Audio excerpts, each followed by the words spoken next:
Agradezco especialmente a CIDICEF que me dé la posibilidad de exponer sobre un tema tan controvertido como es, tan controvertido como el de los apellidos que llevaban los judíos de España y la genealogía. Con frecuencia se identifica a la onomástica, que tiene esencialmente naturaleza lingüística, con la genealogía, lo cual suele llevar a resultados poco certeros. En este caso especial, el de onomástica hispano-hebrea, las relaciones entre ambas disciplinas se dieron en mínima medida. Los judíos, al tener una nacionalidad diaspórica, tuvieron procesos de apellidación influenciados por los países de acogida, y al que se produjo en la península ibérica lo podemos calificar como singular, tanto como lo es su historia en esa geografía. Esta singularidad es cuantitativa, por las conversiones masivas que alteraron sensiblemente el número de judíos públicos antes de su expulsión, y cualitativa porque a los judíos conversos no se los puede considerar fuera de la historia de los judíos de España. Los judíos conversos tomaron apellidos de la población cristiana de tal manera que no se podía determinar su genealogía y por tanto fueron compartidos por los cristianos. Pero cuando surgió la cuestión de los procesos inquisitoriales, quedaron registrados en listados que, como dijimos, no conducen a certeza genealógica. Por otra parte, los judíos públicos, o sea, los que no se convirtieron, registraron otra situación de apellidación en lo lingüístico, que en pocos casos reflejaba su origen, o pertenecían a la casta judía, y ello se debió a que el castellano no les resultó ajeno porque contribuyeron a su formación y el lenguaje dialectal recién se formó en la diáspora. El otorgamiento de la ciudadanía española a los sefardíes, aunque no residan en España, ha actualizado su vigencia, dado que pasó a ser una cuestión de interés académico a una práctica, al punto que importantes medios periodísticos del mundo se ocuparon de la cuestión, entre ellos La Nación de nuestro país, en la que un destacado periodista escribió un artículo abordando la cuestión desde el punto de vista personal. Me refiero a Roberts. Me refiero a Roberts, que escribió un artículo que dice: el día que descubrí que soy judío, porque gestionando la nacionalidad española para sus hijos, se enteró de que Escudero era un apellido judío. Fíjense hasta dónde llegaba esta confusión en un medio tan importante como es La Nación.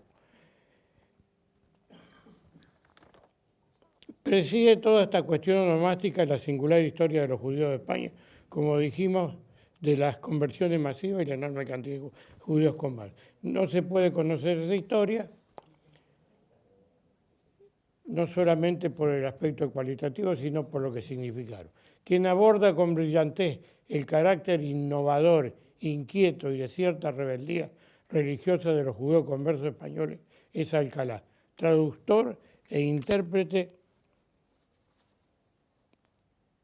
de la monumental obra de Netanyahu, al sostener que estos, más que los intelectuales judíos del medioevo, fue la identidad judía conversa el puente real entre la cultura judía y la cultura española cristiana.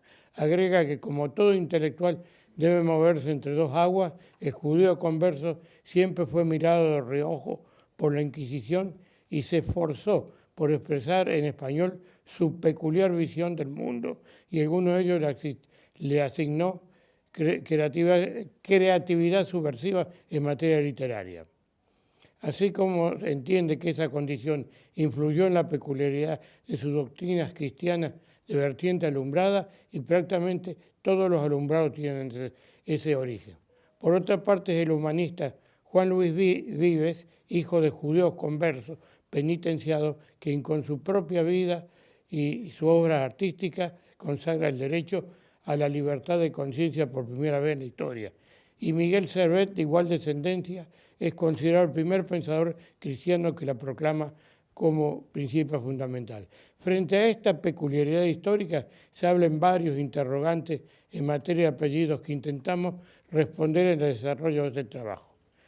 Gislitz, que estudia profundamente a los judíos conversos, introduciéndose en la temática que nos ocupa, como es el caso de los apellidos que tenía. Y dice, se trata de los que, como dice ese autor, son parecidísimos a los que se encuentran en el listín telefónico, o sea, la guía telefónica de cualquier ciudad de España.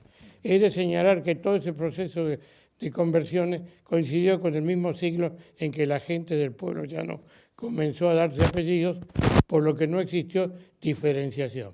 No obstante, el autor da algunos criterios de adopción, que vamos a omitir por razón de tiempo, pero sí de ponerse apellidos aristocráticos o elegir apellidos aristocráticos para pasar más desapercibidos, tomaron apellidos más vulgares. De este modo, siempre en el plano judío converso, podemos concluir que masivamente adoptaron apellidos romanos, especialmente castellanos. También en este plano podemos traer otra conclusión relacionada con estos apellidos, que sirvieron para algo que no es novedoso en la historia de los judíos, las persecuciones. Quizás para percibir en toda su magnitud su significado, resulta útil hacer un breve análisis onomástico comparativo y un aspecto que no es de menor importancia en la Grey judaica, cuál es utilizar como método de persecución los apellidos que llevaban, y para ello hay que analizar el proceso. Ello es así porque la onomástica es una disciplina esencialmente lingüística. Estudiando la onomástica hebrea e italiana, hemos dicho que el largo exilio del pueblo judío y su consiguiente dispersión geográfica tuvo decisiva influencia tanto en la lengua que llamaron como en otro aspecto lingüístico territorial, el cual es el onomástico. Y este aquí que en Italia los listados de apellidos considerados judíos con muchos errores eran motivo de persecución cuando se dictaron las leyes raciales, cosa que no sucedió en España, que fueron perseguidos de mil maneras, pero nunca por los apellidos. Eso es una demostración de que no había apellidos exclusivamente judíos. La onomástica relacionada con los judíos públicos en la Edad Media española.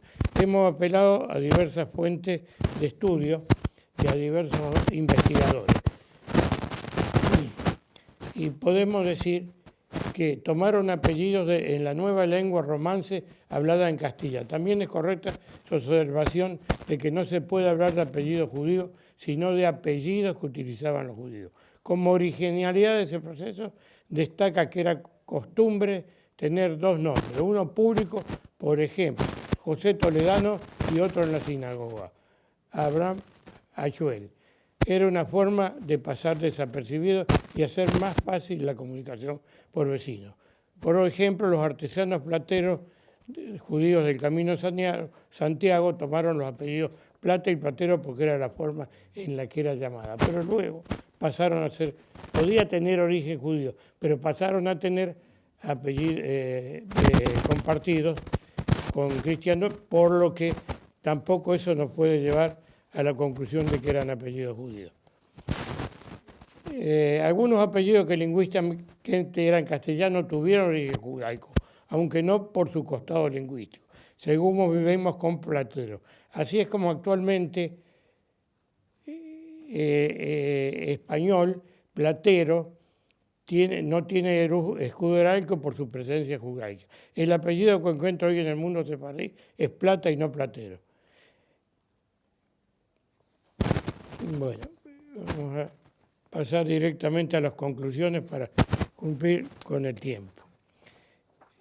La opinión de Daniela Farías García, que mencionó el doctor Serrat, en su tesis doctoral sobre los sefardíes chilenos, refiere: en la Edad Media los sefardíes ya ostentaban un apellido romance y conservaban el nombre, y por lo tanto el sistema onomástico de esta cultura sigue los patrones de la onomástica hispánica tradicional.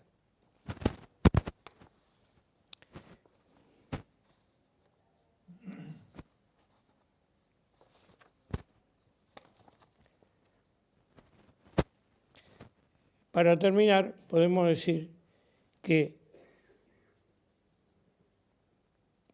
algunos apellidos tomaban apellidos romances, pero también los judíos tomaron otro tipo, lingüísticamente otros apellidos, de origen bereber, de origen árabe, incluso de origen hebreo, pero no así el caso de Cohen o Leví, que son inconfundiblemente hebreos, porque esos apellidos se encuentran también entre los askenazíes. Entonces, por ejemplo, el significado de toledano, otra forma de llamar a los naturales de Toledo, era Tolitola, y Tuli, de donde procede Ventolila. Como ejemplo de apellidos de resonancias árabes, no menciona tanto Benmergui, menciona del árabe Benmergui. Su significado es pantano o prado, nombre de numerosos rabinos marroquíes.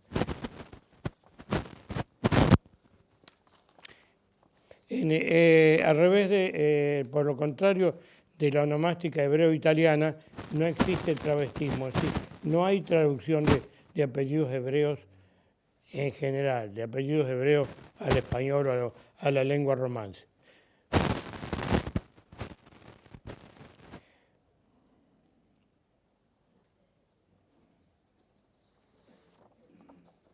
Por todas las consideraciones efectuadas, precedentemente hemos arribado a las siguientes conclusiones. Los listados de apellidos aparecidos en varios sitios luego de conocida la histórica reparación adoptada por el Reino de España, otorgándole ciudadanía a los sefardíes independientemente de la autenticidad de su fuente, son mayormente apellidos castellanos o de otras lenguas romances de las que no se puede colegir su origen judaico. No hay certeza genealógica por la razón de que la genealogía está vinculada a la historia, pero sí las hay lingüísticas porque la onomástica tributa a la lingüística. No hay apellidos auténticamente sefardíes, sino apellidos utilizados por los sefardíes.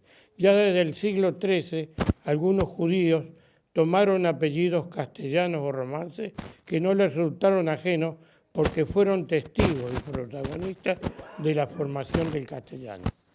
En España, los apellidos no fueron herramientas de persecución, aunque hubo una excepción que fueron los apellidos malditos de los chuetas en Mallorca, pero cabe destacar que fue un hecho localizado en Mallorca, porque un apellido de los malditos como Cortés hay por toda España y por supuesto que lo llevaban los cristianos viejos. Muy bien, con esto he concluido.